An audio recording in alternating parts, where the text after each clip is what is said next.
Capítulo de número 64, irmãos, para nós darmos continuidade a este capítulo na sua parte final e assim também continuarmos a oração que o profeta eleva a Deus em prol do povo de Israel. Nós vamos então ler do versículo 8 ao versículo de número 12.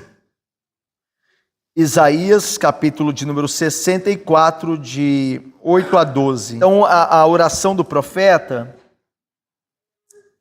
de lamento e de intercessão, termina assim, olha, vejam aí, acompanhem por favor, irmãos. Mas agora, ó Senhor, Tu és o nosso Pai, nós somos o barro e Tu o nosso oleiro, e todos nós, obra das Tuas mãos. Não te enfureças tanto, ó Senhor, nem perpetuamente te lembres da nossa iniquidade. Olha, pois, nós te pedimos, todos nós somos o teu povo.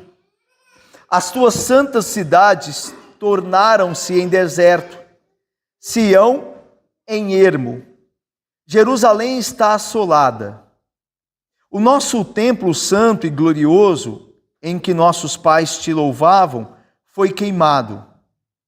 Todas as nossas coisas preciosas se tornaram em ruínas. Conter-te-ias tu ainda, ó Senhor, sobre estas calamidades? Ficarias calado e nos afligirias sobremaneira? É a pergunta, então, final que o profeta faz ao Senhor. Nós já oramos, irmãos, e nós então passamos a exposição deste trecho, que é o final do capítulo 64. Irmãos, nós estamos sobre esse grande tema e vamos com ele até o final do livro. E já se aproxima o final, né? Nós estamos terminando o capítulo 64, nos faltará o capítulo 65 e 66. Irmãos, esse trecho que começou com a oração do profeta lá no capítulo 63, ele é basicamente um trecho que trata da oração do profeta em prol do povo de Israel, a nação de Israel, e a resposta que Deus dará a essa oração. E por fim, como Deus explica os seus passos para criar um novo céu e uma nova terra, que é a grande promessa de Deus no livro, né? Que Ele vai restaurar de fato todas as coisas para aquele povo especial a quem Ele redimiu também e restaurou. O profeta, nós estamos na primeira parte, irmãos, deste trecho, que é a oração. Nós começamos com ela no versículo 3 desse capítulo, certo? Olha aí, melhor, versículo 7 desse capítulo, capítulo de número 64. O capítulo 7, o versículo 7, melhor, né, do capítulo 64, diz assim: já não há quem invoque o teu nome, que se desperte e te detenha, porque esconde de nós o rosto e nos consomes por causa das nossas iniquidades. Esta oração, então, que o salmista faz, desde o primeiro versículo do capítulo 64, mostra que o salmista, o profeta, se coloca para interceder pelo povo quando ninguém mais intercede. Ele diz aqui, já não há quem interceda. Mas o profeta se levanta em prol do povo diante do Senhor. Essa parte final que nós vimos aqui, do capítulo 64, é a conclusão da oração de lamento que começou em 63:7. A ideia de oração de lamento, porque o salmista, o profeta, enquanto ora, ele lamenta. Ele é uma única voz em um povo que não invoca. Lembra? É o que nós vimos aí no versículo 7. Já não há quem invoque o teu nome. Então por isso que é uma oração de lamento. Porque o salmista busca Deus quando ninguém o faz. Mas veja, ele está buscando a Deus não só por ele, o profeta, mas também por aqueles que não buscam. Então o profeta, ele está pedindo a Deus que faça algo, que mude a sorte daquele povo. Que aquele povo passe a buscar a Deus. Então por isso que a oração tem todo esse tom de lamento. Ok? essa oração que termina agora é um apelo do coração abatido diante de Deus para que ele se lembre de duas coisas. Apesar do povo ser quem era, um povo pecador, foi Deus quem trouxe Israel à existência. E a segunda coisa é que agora eles estão em miséria e opróbrio. E vergonha, né? Opróbrio, vergonha. Então a ideia é a seguinte: Senhor, este povo que está em pecado é o povo que o Senhor trouxe à existência. E veja a situação dele. Por causa do pecado, esse povo está em opróbrio, vergonha e miséria. E o Senhor não fará nada. A segunda parte, que começa no capítulo 65, é a resposta de Deus a essa oração. Deus fará ou não algo? E aí Deus vai responder o que ele fará. Se ele vai fazer exatamente o que o profeta está pedindo, esse é outro assunto. O profeta está orando a Deus: Senhor, faça algo. Aí o Senhor vai responder: se o Senhor fará algo, mas se é exatamente o que o profeta imaginava, essa é outra questão. Porque vejam comigo, nós oramos a Deus, pedindo a Ele muitas coisas, e Ele responde sempre a oração, mas nem sempre como nós imaginamos. Não é verdade? Porque o Senhor é que sabe os caminhos. Ele que sabe o que tem que fazer. Então o salmista, ele roga pelo povo todo, para que o povo todo seja salvo. Mas Deus salvará o povo todo? Deus salvará ninguém? Deus salvará uma parte, a outra não? Deus vai responder isso. Mas agora não ainda. Vamos ao final da oração, certo? Ela tem duas partes aqui, essa oração, essa parte final. O salmista apela a Deus para que Deus faça algo em prol do seu povo, porque foi Deus que trouxe esse povo à existência. E a segunda parte do apelo do salmista é que Deus olhe o estado de miséria e sofrimento do povo por causa de seus pecados. Assim o salmista espera, entre aspas, comover o coração de Deus, para que Deus faça algo. Ok? Então esse é o resumo aqui desse final da oração. É um apelo final, baseado nessas duas coisas. Foi Deus que trouxe o povo à existência de Israel, e o povo está em miséria e a vergonha. Vamos ver então como isso se dá primeiramente. O apelo do profeta para que o Senhor faça algo, porque foi Deus que criou Israel. Está no versículo 8 e 9. Olha aí, por favor, acompanhe comigo. Veja como isso fica claro com os termos com os quais o profeta se refere a Deus. Olha só. Mas agora, ó Senhor, Tu és nosso Pai. Nós somos o barro, e Tu o nosso oleiro, e todos nós, obra das Tuas mãos. Então veja, apesar do povo ser um povo pecador, o povo de Israel estava longe do Senhor. Lembram-se? Isaías está dizendo: esse povo não há quem nele invoque ao Senhor. Esse povo está distante do Senhor, mas o Senhor tem um relacionamento com este povo. O Senhor é o Pai deste povo. O Senhor é o oleiro deste povo. O Senhor é quem moldou com cuidado este povo. O Senhor que trouxe esse povo até aqui. Essa é a ideia, certo? Isso já havia sido lembrado pelo profeta lá no capítulo 63, um capítulo anterior a esse. O profeta já havia argumentado com Deus, na sua fala ao Senhor, que o Senhor é quem cuidou de Israel até aquele momento. Veja só, o capítulo 63, de 7 a 9. Olha o que o profeta diz: celebrarei as benignidades do Senhor e os seus atos gloriosos, segundo tudo que o Senhor nos concedeu, e segundo a grande bondade para com a casa de Israel. Bondade que usou para com eles. Está vendo a ideia de bondade? Um pai como tem bondade com o filho?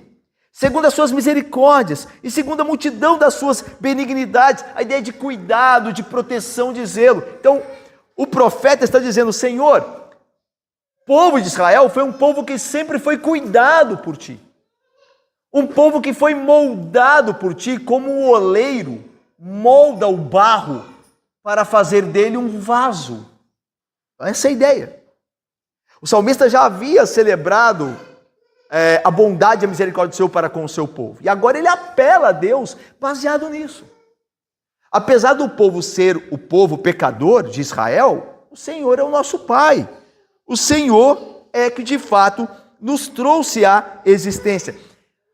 A ideia aqui de Pai, ela não deve ser entendida no sentido ontológico. Ou seja, Israel não é filho de Deus como Jesus Cristo é o Filho de Deus. Ok? Não é então para ser entendido numa questão do ser. Como, por exemplo, eu sou filho do meu pai e tenho a mesma natureza dele. Não é nesse sentido. Porque Deus é santo e Israel pecador. Mas a ideia é que Deus é chamado de pai aqui porque Deus é que trouxe Israel à existência, por assim dizer. Foi Deus que chamou a Abraão. Foi Deus que conservou os patriarcas. Foi Deus que de Jacó trouxe as 12 tribos de Israel. Então, nesse sentido, Deus é o pai de Israel. Porque trouxe Israel à existência como nação. Começando com Abraão. Ok? E Deus é o oleiro, porque o oleiro, ele tem o cuidado com a massa. Ele tem o cuidado com o vaso. Já viram aquele trabalho do oleiro, né? Como ele é cuidadoso em moldar o vaso. Deus fez isso com Israel. Em toda a sua providência do Antigo Testamento, Deus foi cuidadoso com o seu povo. Quando o seu povo estava no cativeiro, ia ser despedaçado por Faraó, Deus, como oleiro, guardou aquele vaso de ser quebrado, com o seu cuidado, com a sua proteção. E é interessante que quando se evoca a imagem do oleiro, geralmente a gente pensa em soberania. Por quê? Porque lembram-se que Paulo usa a imagem do oleiro em Romanos para pregar e proclamar a soberania de Deus. Lembram-se como Paulo faz isso lá? Como é que ele faz? Vocês lembram do versículo? Não tem o oleiro direito sobre o mesmo barro para fazer um vaso de honra e outro vaso de desonra, lembram-se? Isso é um apelo à soberania de Deus, certo? Então, quando se pensa em oleiro, biblicamente, se lembra muito da soberania. Mas aqui há um aspecto diferente do oleiro. Há uma característica diferente do oleiro. O oleiro, sim, ele é soberano. Ele pega o barro e ele faz o que quer com o barro. O barro não manda no oleiro. O oleiro dá a forma ao barro o que ele quiser. Daí a ideia de soberania. Mas o oleiro é também cuidadoso. E é nesse aspecto que Isaías usa a figura do oleiro. Deus é cuidadoso com o seu povo, porque Deus sempre cuidou de Israel. Então vamos continuando aqui. O ponto principal desse primeiro versículo, 8, é o seguinte: pode o pai desprezar seu filho para sempre? Deus vai abandonar os seus filhos? Senhor, o Senhor é o nosso pai. É verdade que nós não somos os melhores filhos, mas o Senhor é o nosso pai, o Senhor tem uma relação conosco. O Senhor vai nos abandonar nos nossos pecados, na nossa miséria? Pode o artista, no caso o oleiro, simplesmente pôr de lado aquilo que ele deu anteriormente, aquilo a que ele deu anteriormente tanta atenção? Será que ele vai desprezar o vaso que foi objeto de tanta atenção dele, de tanto cuidado, ele vai deixar aquele vaso se espedaçar? São perguntas. É o que Isaías está propondo aqui. O Senhor é o nosso pai, não fará nada, vai desprezar os seus filhos? O Senhor nos formou como oleiro forma do barro o vaso, e o Senhor nos abandonará para sermos despedaçados? Veja, Isaías está apelando para Deus, está orando e falando: Senhor, não fará algo, certo? Se Deus vai responder conforme a oração, esse é outro ponto. Mas Isaías apela para verdades. Deus era o pai de Israel, Deus tinha trazido Israel à existência. E ele tinha cuidado do seu povo como oleiro, e cuida ali do barro, transformando num vaso. Vamos ver o versículo 9, que ainda fala dessa primeira parte de Deus é que, de fato, criou a Israel e trouxe a existência. Agora veja como esse apelo do profeta, ele é do coração. Olha só. Não te enfureças tanto, ó Senhor, nem perpetuamente te lembres da nossa iniquidade. É interessante que o profeta, ele pede a Deus que... Interessante isso aqui. Isabelle, Renata, Daniel, Carla. O profeta não pede a Deus que não se enfureça. Ele pede a Deus que não se enfureça tanto. Por que o profeta Lucinete pede a Deus que não se enfureça tanto? Mas não pede a Deus que não se enfureça. Porque o profeta já admitiu que Israel tem pecado.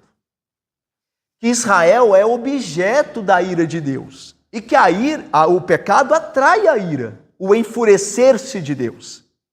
Então, Isaías não está colocando isso em questão, porque ele sabe que o pecado traz a ira de Deus, traz a vara do Senhor, traz a mão pesada dele.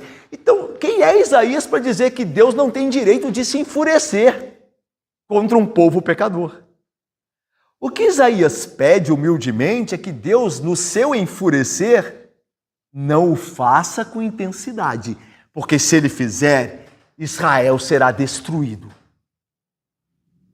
Se o Senhor não mitigar a sua ira, se o Senhor não segurar o seu braço, então o vaso será totalmente despedaçado, sem que haja alguém que o restitua novamente, ou que o conserte. Então, esta é a ideia aqui. É interessante que o profeta faz esse pedido baseado no que mesmo Deus diz, que Deus é um Deus que não se ira para sempre. Olha só o que diz lá no capítulo 54. Se vocês puderem abrir, mantendo, por favor, irmãos, a Bíblia marcada aí no 64, para a gente voltar rápido, né? Olha só o capítulo 54, 7 e 8. Alguém, por favor, leia. Isso é Deus falando, tá? Olha aí, por favor.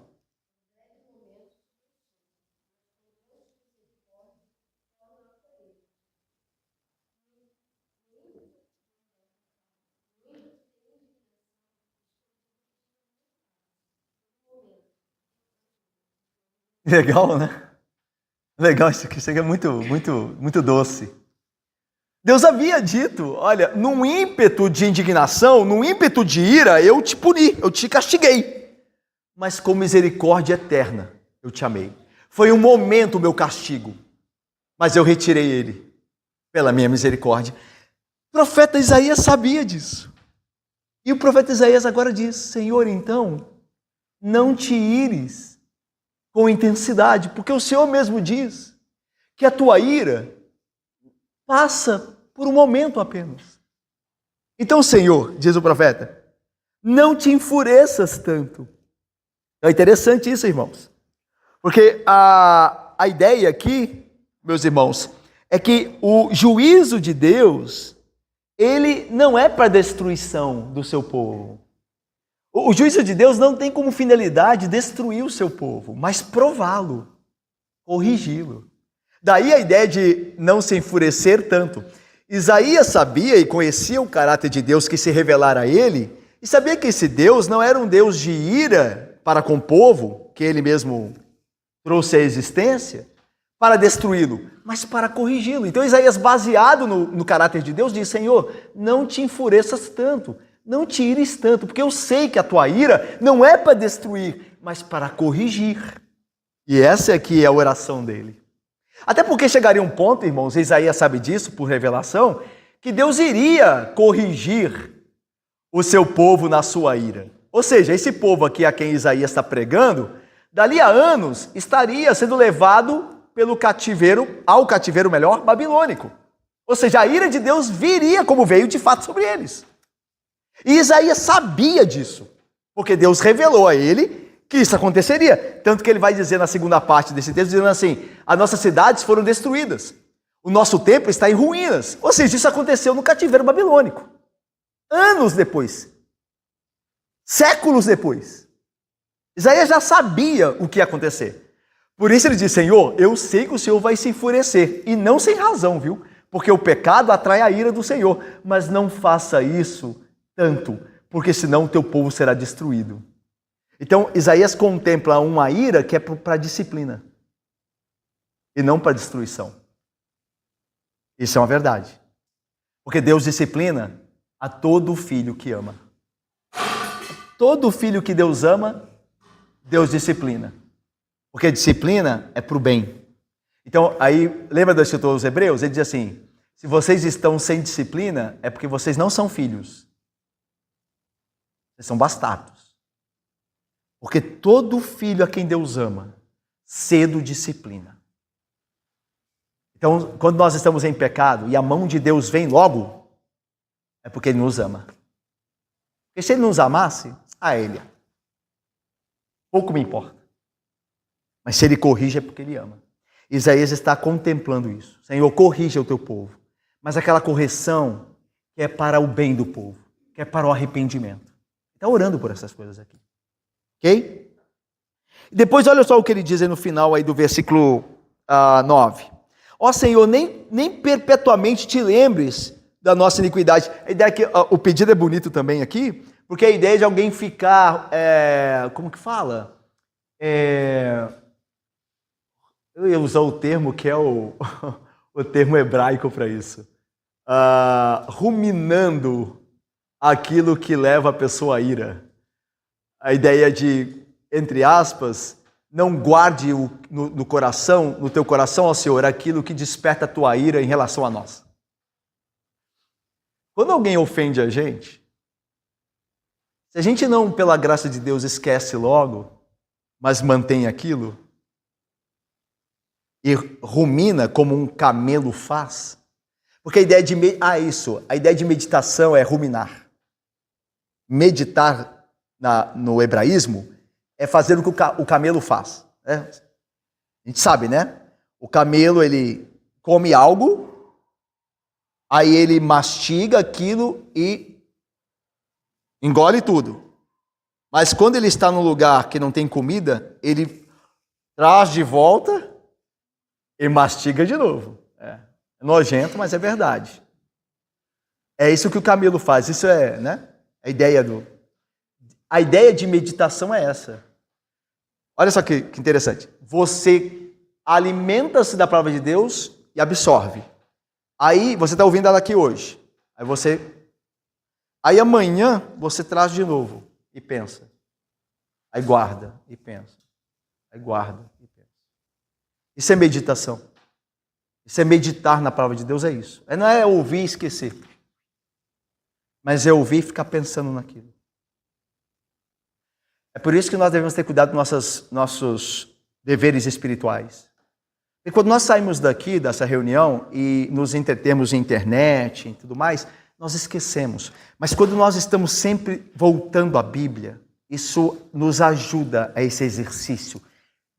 Foi isso que eu ouvi na escola dominical, foi isso que eu ouvi na pregação, e aí aquilo volta, e aí você é abençoado, você é lembrado, você é fortalecido. Mas quando é questão só de reunião, ouve aquilo, fecha a Bíblia e não pega mais, aquilo se vai.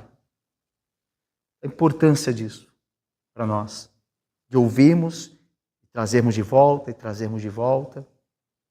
Então o profeta fala, Senhor, não guarde no seu coração, por assim dizer, aquilo que faz com que o Senhor se ire contra nós.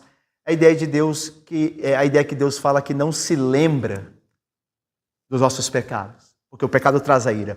Se Deus se lembrar dos nossos pecados, então Ele vai se irar contra nós, porque o pecado merece isso. Mas Deus se esquece. E aí Ele não se ira. Então o profeta está pedindo isso, Senhor, olha só, nem perpetuamente te lembres da nossa iniquidade. Não guarde rancor. Se você pudesse dizer. É claro que Deus não guarda rancor, mas usando uma linguagem humana seria isso. Não guarde algo que Ele trará ira. E aí veja o final do versículo. Olha, pois, nós te pedimos, todos nós somos o teu povo. É interessante que o profeta se envolve nisso. Né? Ele não é presbítero Marcelo e Bia. Ele não é alguém distante do povo dele. Ele sofre com o povo, ele é parte do povo. Isso é uma marca dos homens de Deus, né? eles não são pessoas superiores, os homens de Deus, os ministros do Evangelho, os pastores ou aqueles líderes. Eles sofrem também com seus pecados, eles lutam também. Eles estão diante de Deus a lamentar os seus pecados. Você veja como Paulo, o apóstolo, no Novo Testamento, é o exemplo disso que vemos aqui em Isaías. Quando Paulo vai dizer assim, todos nós anteriormente éramos filhos da ira, como também os demais. Veja, Paulo diz, todos nós. Eu também, inclusive.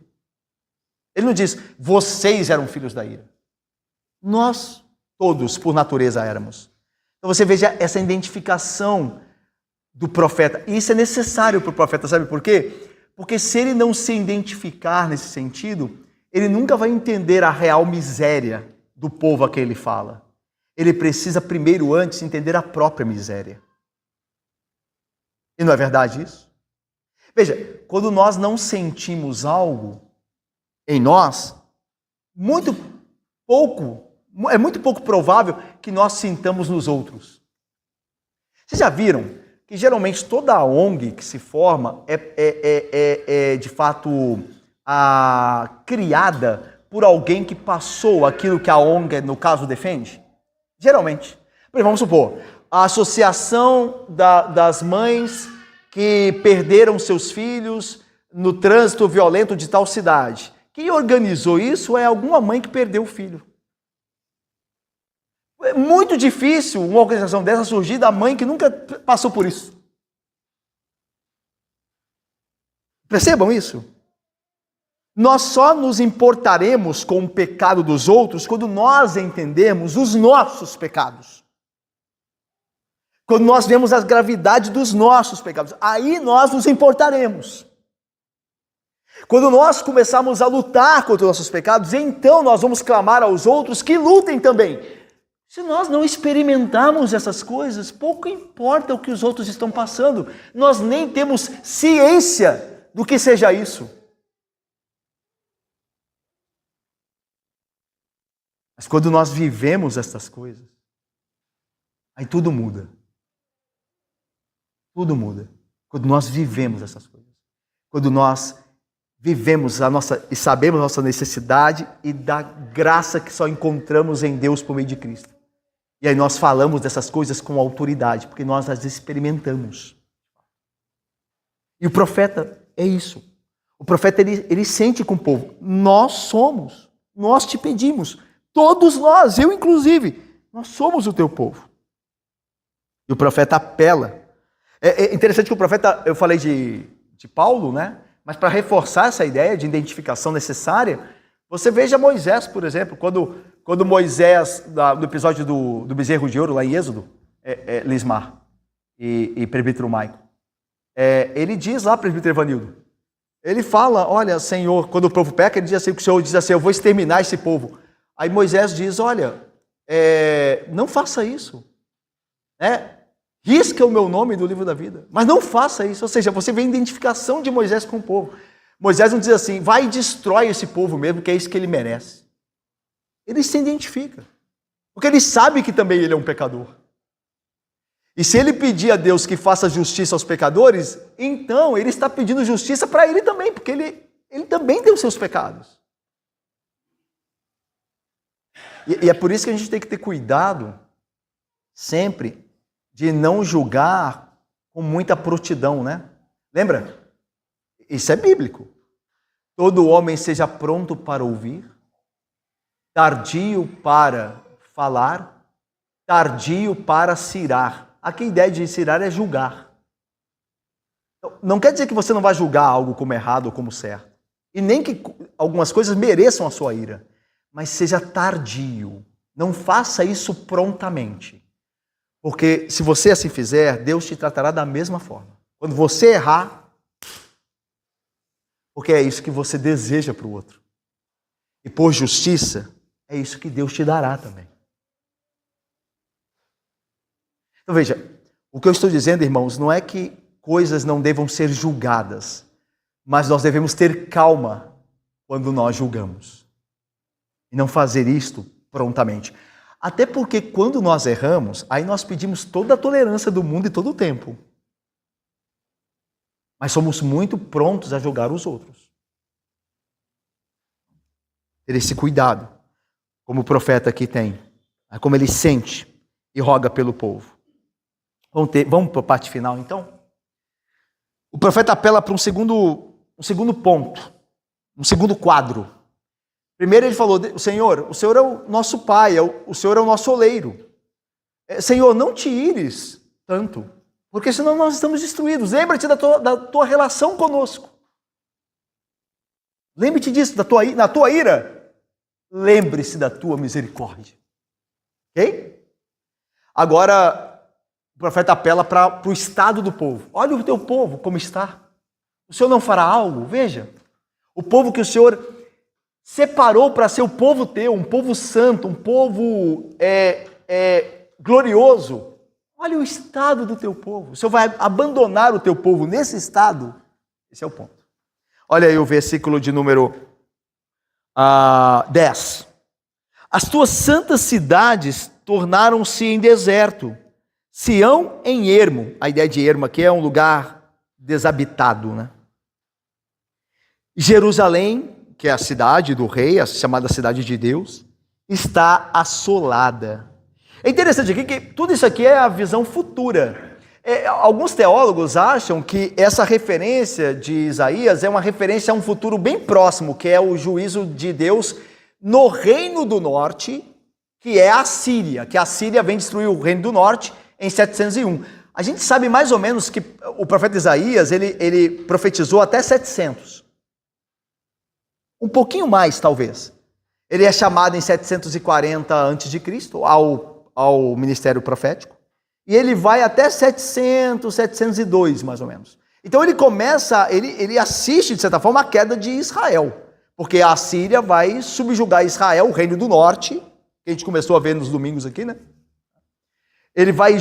A Síria vai subjugar Israel em 701. Então alguns teólogos acham que Isaías não está profetizando algo futuro. Ele está falando de algo que ele já estava vendo começar, que era o Império Assírio com Senaqueribe ficar forte. Só que o problema para essa interpretação, essa maneira de entender, é que o Reino do Norte não é chamado de cidade santa. É Jerusalém que é. É a casa de Davi que sempre foi chamada de cidade santa. A cidade do rei. A cidade de Deus.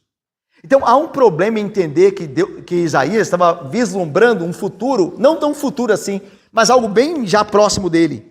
Porque o Reino do Norte não tem nenhuma cidade santa. A cidade santa e as que estão ao redor é o reino de Judá. Tanto que aqui é muito claro, né? Jerusalém está desolada. E quando é que isso vai acontecer? Em 586, 589 e 86, que é a invasão da Babilônia. Então Isaías, por revelação divina, está olhando muito distante do tempo dele. Mas Deus já revelou a ele que vai acontecer. Então aqui a ideia é que, e é interessante que o verbo está no passado, né? É um futuro com o verbo passado. Olha só. As tuas cidades tornaram-se, a ideia do passado. E Jerusalém está presente, assolada. Então veja, ele está falando de um futuro, mas usando termos do passado e presente. Como é que a gente entende isso? A ideia aqui é de um verbo, o verbo usado é o verbo perfeito de certeza. A ideia é a seguinte, é algo que vai acontecer, mas é tão certo que é tratado pelo profeta como o que já aconteceu e o que está acontecendo. Porque Deus já decretou que vai acontecer. É mais ou menos, guardado as proporções, é mais ou menos quando você vê alguém se comportando de uma maneira que a Bíblia já estabeleceu que vai acabar mal, e você diz, olha, fulano vai acabar mal. Olha, isso aí vai levar a isso aqui. A gente não fala isso às vezes? Olha, esse caminho aí. Olha, espere e verá. Espere, de certa forma a gente está entre aspas, né? Entendam isso. Entre aspas você está meio que profetizando, né? Mas você tem uma base para isso. Porque a Bíblia diz que aquele que anda naquele caminho vai acontecer aquilo. É essa a ideia aqui, de certa forma, guardando as proporções do exemplo. Deus já disse a Isaías que Jerusalém vai cair. Então ele fala como se fosse passado. Porque ele sabe o que vai acontecer. Tanto que Isaías, a gente viu na primeira parte, diz, Senhor, não te ires tanto. Porque ele já sabe que aquele pecado vai trazer a ira de Deus. Essa parte não se discute. A questão é que Deus não se ire tanto ao ponto de destruir totalmente o seu povo. Ok? Deu para entender isso aqui? Deu para entender? Então, as tuas cidades, santas cidades, tornaram-se em deserto. E Sião em ermo, Jerusalém está assolada. A ideia é que as tuas santas cidades, Senhor, é a tua possessão. Veja o apelo da oração. O Senhor não fará nada? Aí veja, a ideia é, Senhor, eu sei que o teu povo é um povo que caiu em pecado, é um povo que não te busca, é um povo que está... Mas, Senhor, é o teu povo. É o teu povo ainda. O Senhor é o pai, como na primeira parte. O Senhor é o pai deles. O Senhor é o oleiro que os formou. Veja qual a situação deles agora, a cidade deles. A tua cidade, Pai, a tua herança está destruída, está desolada. E o Senhor não fará nada. Então o salmista está apelando a Deus na oração e Deus está calado por enquanto. Você não vê resposta de Deus, só vai ver no capítulo 65. Mas Deus está calado ouvindo. Mas Ele está ouvindo. E lembre-se disso que é importante para a continuação. Não quer dizer que Ele vai responder exatamente como o profeta está pedindo. Assim também como nós oramos e sabemos que Deus não é obrigado a atender do jeito que a gente imagina. Tanto que no final a gente fala o quê? Seja feita a tua vontade. Senhor, eu quero isso, eu espero isso, mas seja feita a tua vontade. E Deus tem uma vontade. E a vontade dele é que será feita. Um teólogo diz que a gente não ora para mudar a vontade de Deus. Isso é acertado. Nós oramos para conhecê-la, né? Para que ela seja feita. Nós abrimos nosso coração acerca das nossas vontades e pedimos no final, Senhor, mas antes da nossa vontade, faz-nos conhecer a tua, porque a tua é a melhor. Se a tua, Pai, estiver de acordo com a nossa, amém. Mas se ela não estiver, faça-se a tua, não a nossa. É uma oração piedosa. Versículo 11. O nosso templo santo, continua, né? A ideia da desolação e tudo mais. O nosso templo santo e glorioso, em que nossos pais te louvavam, foi queimado. Todas as nossas coisas preciosas se tornaram em ruínas. A ideia também do cativeiro babilônico. Nós sabemos, né, que no cativeiro babilônico é que o templo é destruído. Quando é que o templo, Rosinha, é destruído? No cativeiro babilônico. É lá que ele é, de fato, destruído para nunca mais se levantar, né? E as coisas santas, Lucia, minha irmã querida, em que os judeus tinham o seu prazer, também são destruídas. Há uma linha da teologia histórica, né, que trata com a história da teologia e da história bíblica também, e da teologia bíblica, que diz que a Arca da Aliança ela foi destruída quando os caldeus, né, os babilônicos, né, invadiram Jerusalém, lá em 589, 586 a.C. Ali a Arca da Aliança foi destruída. Há uma corrente que crê assim. Ela foi destruída pelos caldeus. Então veja, a ideia daí as nossas coisas preciosas se tornaram em ruínas. Não só o templo, mas as coisas preciosas que estavam dentro dele. Tudo isso foi destruído. E veja, perceba que tudo que está acontecendo aqui é a mão de Deus pesada sobre o pecado do povo. Essas coisas vão acontecer com Jerusalém, que Isaías já prevê, porque Deus o revelou, são um castigo do pecado. E Isaías diz assim, não te ires tanto, mas eu sei que o Senhor vai se irar. Então, vocês percebem uma coisa muito importante aqui? Será que nós percebemos? Que este é o povo de Deus, mas Deus não deixa de levantar a sua mão e corrigi-los por conta disso. Isso aqui é muito importante perceber na leitura aqui. Porque, olha, apesar de ser Jerusalém a cidade santa, apesar de ser o templo santo, apesar das coisas preciosas do templo ali servirem para a adoração de Deus, Deus destruiu tudo. Isso aqui é muito importante perceber isso. Porque, veja, a tua cidade santa, as tuas coisas preciosas, nosso templo santo, foi tudo destruído. E foi Deus que destruiu. Isso aqui é muito importante. A gente vai entender o porquê. O que isso ensina a gente no final para a nossa vida, como igreja e como indivíduos também, como crentes. E aí eu termino. Aí vem a grande pergunta final com qual o profeta termina a oração dele, né? Alguém leia, por favor, aí, por favor.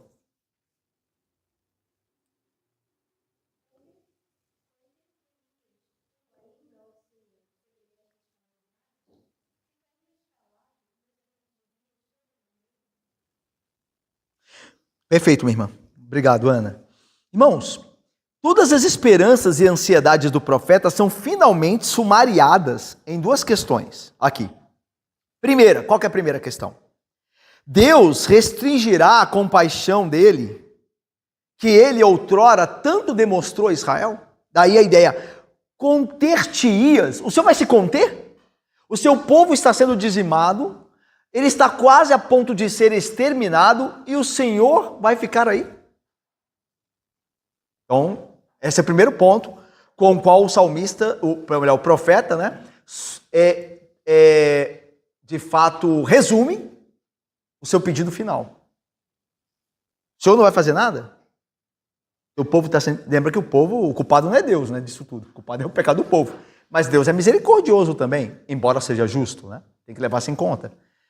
O Senhor não vai fazer nada? O povo que o Senhor tantas vezes intercedeu por ele, interviu por ele, o Senhor não fará nada? Essa é a ideia. E o segundo ponto aqui é que Deus recusará responder os clamores, ou seja, ficar em silêncio, e continuará a afligir o povo até o extermínio desse mesmo povo. Que é a ideia de ficarias calado e nos afligirias sobremaneira. Então, o que o Senhor vai fazer? O Senhor vai ficar parado, deixando as coisas acontecerem? Vai ficar calado? Vai nos afligir até o ponto de nos exterminar? É isso? É a pergunta do profeta. Lembra-se que está orando, está abrindo o coração dele. Oração é isso, né? É abrir o coração, ele está abrindo o coração dele. Ó, Senhor, o Senhor parece estar calado aí. O Senhor não vai fazer nada? O profeta está abrindo o coração dele. E Deus vai responder, né, a partir do capítulo 65. Mas, por enquanto, Deus está ouvindo a oração do profeta. O profeta não tem dúvida da justiça de Deus, que ela tem que vir sobre o pecado. Ele nem pensa em discutir isso. A questão do profeta é, seremos afligidos até o ponto do extermínio? Lembra que eu falei isso, né? Que o pecado tem que ser corrigido? Ok, ninguém discute. Bárbara e Débora e Rebeca. Que o pecado tem que ser corrigido? Ninguém discute. Mas até o ponto de destruir para sempre? Esse é o ponto. Deus vai destruir para sempre? Certo? O que nós aprendemos aqui hoje? Com esta oração do profeta, essa parte final. Eu separei 3 coisas que eu creio serem importantes aqui para o nosso final aqui. A primeira, irmãos, é que devemos ir ao Senhor lamentando nossos pecados e nossa situação distante dele. Os irmãos, deixa eu lhes perguntar a vocês. Qual foi a última vez que nós choramos, agonizamos diante de Deus os nossos pecados? Qual foi a última vez que nós nos trancamos em nossos quartos e rasgamos o coração a Deus?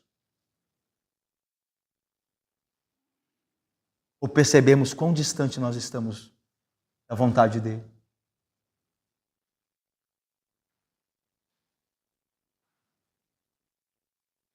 Será que isso é uma coisa que nós fazemos com frequência ou uma coisa da qual nós não temos mais lembrança?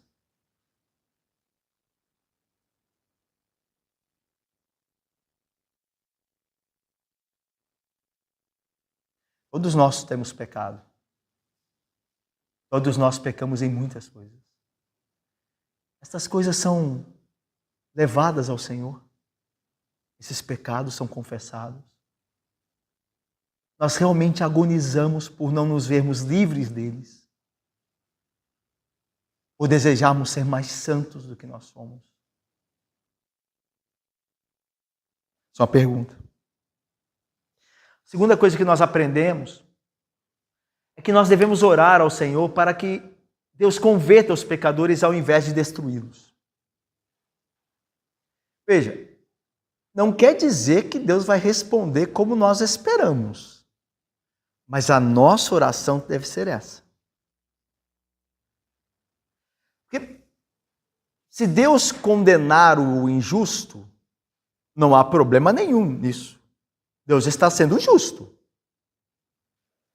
Mas, ao mesmo tempo, como a graça nos alcançou, e merecidamente, da nossa parte, nós desejamos, e isso é bom, e deve ser assim, uma vez que nós alcançamos misericórdia, nós temos que ser misericordiosos, que nós oremos para que outros também alcancem. Isso tem a ver com o que nós falamos anteriormente. Ao invés de sermos prontos a desejar a destruição de alguém, nós devemos antes clamar a Deus que alcance essas pessoas. Veja, esse é o Espírito de Cristo. Quando eu leio aquele texto de Moisés que eu citei aqui, de Êxodo, quando Moisés está diante de um povo que está idolatrando e adorando o bezerro de ouro, e Deus propõe a Moisés, por assim dizer, que ele destrua todo o povo, que Deus destrua todo o povo, para criar uma outra nação. Se eu estivesse lá, isso seria muito tentador. Eu não sei com relação a vocês, mas eu seria muito tentado. Porque, veja, ali tudo opera contra o povo. Porque, veja, eles estão contra Deus e eles estão contra Moisés. Não é só contra Deus, que já bastaria. Mas o próprio Moisés é objeto da rebeldia e revolta daquele povo. Vocês se lembram que eles se rebelavam contra Deus e contra o seu profeta. Moisés queria o bem deles e eles desejavam o mal a Moisés. E Moisés intercede por este mesmo povo, dizendo: Senhor, não os destrua. Porque em Moisés havia o Espírito de Cristo. Porque por esse mesmo Espírito foi que Moisés fez o que fez, e intercedeu pelos seus inimigos. Como Cristo, quando pendurado no madeiro, disse: Pai, perdoa-lhes, porque não sabem o que fazem. Então, antes de desejar a destruição dos pecadores, oremos para que Deus os converta. E pode ser, que em sua misericórdia, Deus salve alguns. Por fim, nós aprendemos que somente o fato de possuirmos um status religioso, isso não nos livrará do juízo de Deus, se não produzirmos frutos dignos de arrependimento. Lembra que eu falei com vocês para que nós prestássemos atenção no versículo que diz que as tuas santas cidades estão desoladas? O nosso santo templo está em ruínas. E as coisas preciosas para nós passaram. É sobre isso. Para Deus, não importa se alguém é presbiteriano, se alguém é pastor, se alguém é líder da igreja, se alguém é de família muito importante. Se esta pessoa não se converter verdadeiramente e não produzir frutos dignos, essa pessoa cairá sob a ira de Deus. Não importando o que ela tenha feito, o quanto ela tenha feito, o quanto ela tenha realizado, se ela seja filho de fulano ou de ciclano, nada disso importa. Deus destruiu a cidade dele. Deus destruiu o templo de Salomão, que ele mesmo aprovara quando Salomão o construíra. Deus colocou ele no chão, porque Deus quer fruto, Deus quer o coração. Deus não quer uma profissão de fé vazia. Deus não quer pessoas frequentando a igreja dele que não vivam verdadeiramente durante a semana, em todo instante, lamentando seus pecados, procurando e buscando santidade, amando a Cristo, crendo nele, confiando nele. Deus não quer outro tipo de pessoa senão esse. Lembra o que João Batista disse aos fariseus quando esses foram vê-lo? Raça de víboras, quem vos induziu de fugir da ira vindoura? Produzir frutos dignos de arrependimento. E não venham dizer que vocês são filhos de Abraão. Não venham dizer que vocês são presbiterianos. Não. Não ousem dizer isso. Porque Deus pode suscitar dessas pedras filhos a Abraão. Produzir frutos dignos de arrependimento. De outra sorte, meus irmãos, nós estamos condenados. E sobre nós está a ira de Deus. Mas todo aquele que recebe a graça, este produz frutos. Porque a graça é frutífera. A graça de Deus, ela não é vã. Ela não é vã. Ela muda a vida. Ela transforma a vida. Deus abençoe, irmãos. Amém, queridos.